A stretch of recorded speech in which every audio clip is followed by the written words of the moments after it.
It's a real privilege and a privilege to be here and a pleasure to be here. That's what I was trying to get out. And thank you so much. And I'm so glad we found each other, the Ontario Landowners, because industry is wimping out. They're not your friend. I shouldn't say they're not your friend, but they're not very helpful in pushing back. So I was thrilled to find the Ontario Landowners, and I'm really ecstatic to be here. Are you going to explain your name tag at some point in time? Oh, this is in support of Cliven Bundy in Nevada. And if you don't know who he is, go on YouTube. So he's a domestic terrorist, according to Senator Harry Reid. So I'm standing with Cliven Bundy, and it's the most amazing video you'll ever see because they pushed back, and Bureau of Land Management left their land. Completely? Yes. When did that happen? Actually, a couple weeks ago. There's a great video of it. So it was just 2 days ago. Yeah. They're back. Oh, they're back? Damn it. They came with federal agencies. Okay. Which button do I press? Jessica, Oh, damn. There we go. request. Beautiful. This is not a microphone. Okay. Well, it is a microphone, but it doesn't magnify your sound. Okay. Project. So this is my consultancy, Operation Pushback. I help people I specialize in helping people with government overreach and abuse. And there's a lot of that going on. I have to actually limit myself to Toronto cases now because there's too many cases right across the province. So I want to talk today about who I am, land use planning, a brief history, the original mandate, the revolution called sustainable development, and then I'm going to talk about what it is, what it really is, not what they say it is, but what it really is, the impacts, and so are we surviving or do we need to push back? And I have some recommendations about how we do that. Can't hear you, Jessica. I have some recommendations about how we do that, pushing back. Oh, I'm going the wrong way. Oh. So my education, I was a mature student. I went back to Ryerson University in I graduated in 2003 with 4.05 cumulative grade point average. They give you a little extra for A pluses. You've already mentioned my professional affiliations. I worked for the development industry. I worked for the aggregate industry. I now work for MPP Jack McLaren. And I'm starting the Toronto Landowners Association. I've had some LGIC appointments. So it's difficult for them to argue with me because they say I'm an expert. So we're going to talk about land use planning and the original mandate, which was to help people, which is why I went into it. So at the very beginning, the Industrial Revolution caused mass migration into the cities. There was a large-scale epidemics occurred. So there was a public health movement emerged, and land use planning came out of that public health movement. And so the identified causes of the epidemics were limited mobility and high density. So when someone got a disease, it spread very rapidly because of the high density. There was a lack of access to sunlight, clean air, clean water. There was inadequate drainage and waste disposal, and there was land use conflict and a lot of pollution. Got it. So out of the public health movement came land use planning. I'm going to find my, getting lost here. Sorry, just give me a second. So land use planners originally were supposed to provide people with access to clean air, sunlight, clean water, adequate waste removal, efficient circulation systems, drainage systems, and minimize land use conflict. So there's a historical context here. Rapid technological innovation, provision of infrastructure, and private property rights provided the urban working class access to and the means with which to buy previously inaccessible land in the suburban and ex-urban areas. And that's how the middle class was born. That's grossly simplified, but is accurate. So what we learned from the Industrial Revolution is retrofitting infrastructure is very expensive, is very time-consuming, and is very expensive. So better to provide infrastructure before the development occurs or before people move into the area. What they don't tell you now, because they want to do a lot of retrofitting of infrastructure, is they always say it's cheaper to do that than to provide access to greenfields lands. When they tell you that, they're lying. They're only looking at the pipe and the concrete. They're not looking at labor. Labor is your biggest cost in retrofitting. And it's monstrous. It's 90%, up to 90% of the cost. So we'll talk about the big move later, but it's a big joke. I also wanted to talk about something that's a self-evident truth that they never discuss in land use planning anymore, and we kind of have lost this battle, but we have to bring up these first principles again. And that is private property rights facilitate the accumulation of wealth, which excess wealth people invest back into their environment. And that idea has been lost somewhere along the way. And I have these two pictures there. They're of Cabbagetown. Part of Cabbagetown in Toronto was cleared away to provide land for public housing. Now, at the beginning, this was before Regent Park came in the 40s, these were slums. There's no doubt that Cabbagetown was a slum, but it wasn't a slum because people were lazy or they didn't care. It was a slum because people were poor and they didn't have enough money to reinvest. Now, 70 years later, look at Cabbagetown. That's where I'd like to live. I can't afford it, but I'd like to live there. And look at Regent Park. And that's because in the big difference between those two, and they're now clearing Regent Park once again, and they have another social engineering experiment going in.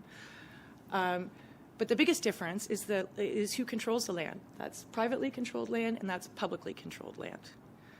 And so this is just a self-evident truth, and I don't know why people don't understand this. Government-controlled land, publicly owned land is the worst, most polluted land, and not maintained. And that's why I have that.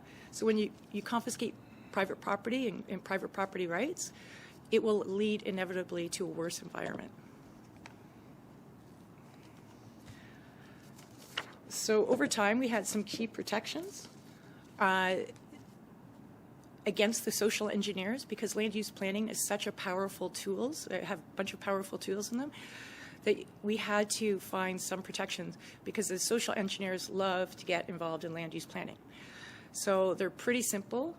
One is called the Clergy Principle. So an application is judged on the policies or tested against the policies on the day of application. So in other words, the government's not supposed to be able to change the rules because they don't like you. The other one is legal non-conforming rights. If you are legal the day that you get your approval, they can't zone you out of business, right? They can't change the zoning because, again, the social engineers, certain businesses fall out of favor and they want to zone you out of business. Expropriation, it used to be for public takings for public purposes, roads, schools, that kind of thing. Unfortunately, all those key protections are now gone, which is extremely unfortunate. The social engineers have taken over. So how did we get here? I actually looked up this bylaw. This poor man, sorry if you can see it. This bylaw says you can't go into a tree in a public park and you can't start cutting off branches. That's pretty much what it's about. It's not about sitting in a tree or climbing in a tree or bruising a tree or whatever. So this poor gentleman was developmentally delayed, and the officer not only fined him $365 for sitting in a tree, which he used to eat his lunch up there, he violently yanked him off the tree and assaulted him. So there's been a revolution in the land use planning profession. I'm just going to read this out. In the name of sustainable development, the original mandate has been replaced with a new mandate to de-industrialize the economies of Western developed nations, restrict the ability of the working and middle class to create or accumulate wealth, confiscate said accumulated private wealth if we've managed to after taxes, and ration the basic necessities of life. Now, this is the garbage they taught me at school, but I thought, oh, a bunch of loony leftist teachers, what do they know? And then it came out, and this is being implemented right now. In fact, there's a lot more on the books that still hasn't been implemented. So if you think it's bad now, it's only getting worse, or it's only going to get worse. So over the last 20-plus years, the Ontario provincial government has imposed governance and institutional structures, land use planning policies, and economic models designed to bring about the destruction of the working and the middle class in the name of sustainable development. But this will inevitably lead to a significantly degraded environment. So I spend a lot of time thinking about intended and unintended consequences, because when you talk to people or politicians, they go, those consequences were unintended. That's not true. For instance, in the Green Energy Act, it wasn't about reducing carbon pollution, since it doesn't. It was about raising your bill. It was about depopulating the countryside through wind turbines. It was about all the things that are happening now.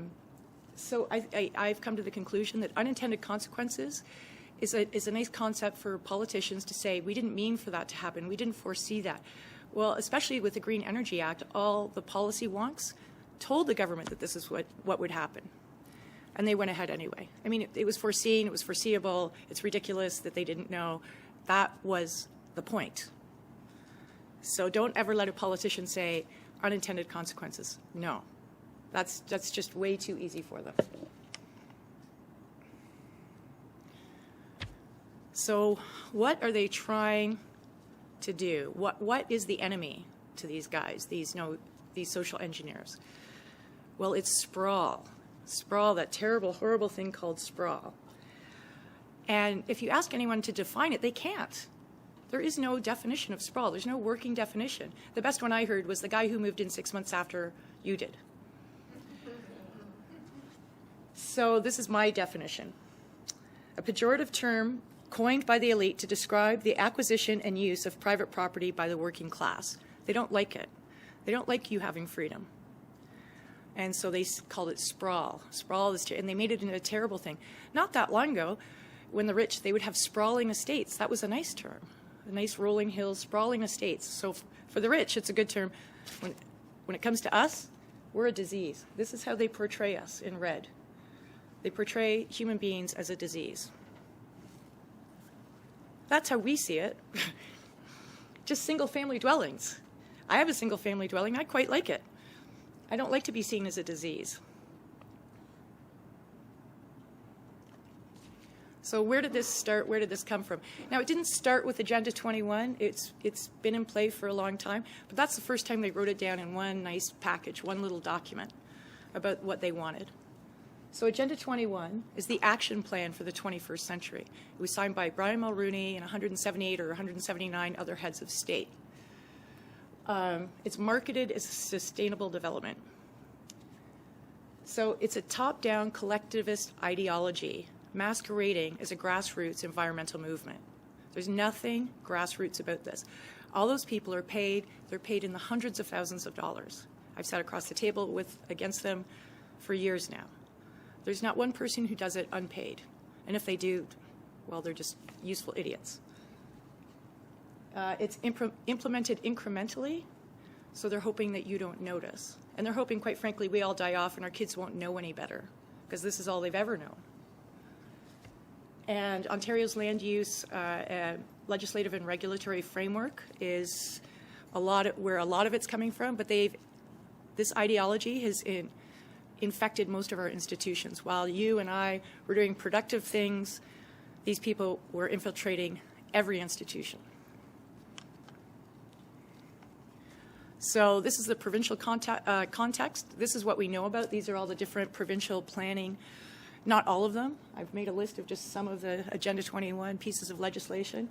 Those are the big plans. Those are just land clearances plans. But here's what they don't tell you. Here's what you never hear about. It's on the internet. You can find it, but it never hits the paper. So the International Council for Local Environmental Initiatives, it was created in 1990, 2 years before Agenda 21 came about, but its mission was to implement Agenda 21 at the local level. So this was a creation of the troops before they had the battle plan. What is so frustrating is that when you talk about this, and I talked to City of Toronto, they won't admit that this exists. The first World Secretariat of ICLA was not just in City of Toronto, but in Toronto City Hall. They gave him 7,000 square feet of space for free on top of hundreds, if not millions of dollars of subsidies. There's another one, municipal planner on the United Nations Conference on Environment and Development, FCM, Federation of Canadian Municipalities, and the Canadian, Council for Ministers of the Environment. So that's all about how we implement this locally. There's another one, the local, ICLE Local Agenda 21 Initiative. So that was a partnership with the International Development Research Center in Ottawa. It's a Crown corporation, and the United Nations, and ICLE. That came out of City of Toronto. We are ground zero for this garbage. This is the most recent one by FCI. I shouldn't say the most recent I'm aware of. It's called Integrated Community Sustainability Plans. They're being implemented now. They are very, very scary things. And how they do that, I'll talk about that a little bit later on, is it comes from the United Nations to the federal government to FCM, and this is how they disguise it. Through the municipalities, they will appoint a bunch of stakeholders who get together and make up one of these plans. So it seems like it's local, but it's from here. And this is the guidebook about how you do it, and I'll show you one of the quotes in there. Should make your hair stand up on end. I can't read the anyway. So this is what Agenda 21 is, and I'm going to go through these points separately. The biggest one is they want to replace individual common law rights with a communitarian system of human rights. And I'll talk about what that is in just a minute. De-industrialization, which is occurring, we can see it right now as it's happening. Integrate the precautionary principle into all economic development decisions. And so I'll go over these a little bit more. Replace elected representatives with a scientific technocracy to regulate every aspect of our lives. Restrict access to natural resources as a way to manufacture artificial scarcity. Depopulate rural lands. Erase national sovereignty. And impose a surveillance control, or what they call a smart grid. So if you want to do anything productive, you have very high standards that you have, or high hurdles to jump. But when the government wants to impose technologies on us that are very destructive to human health and safety, there's no standards.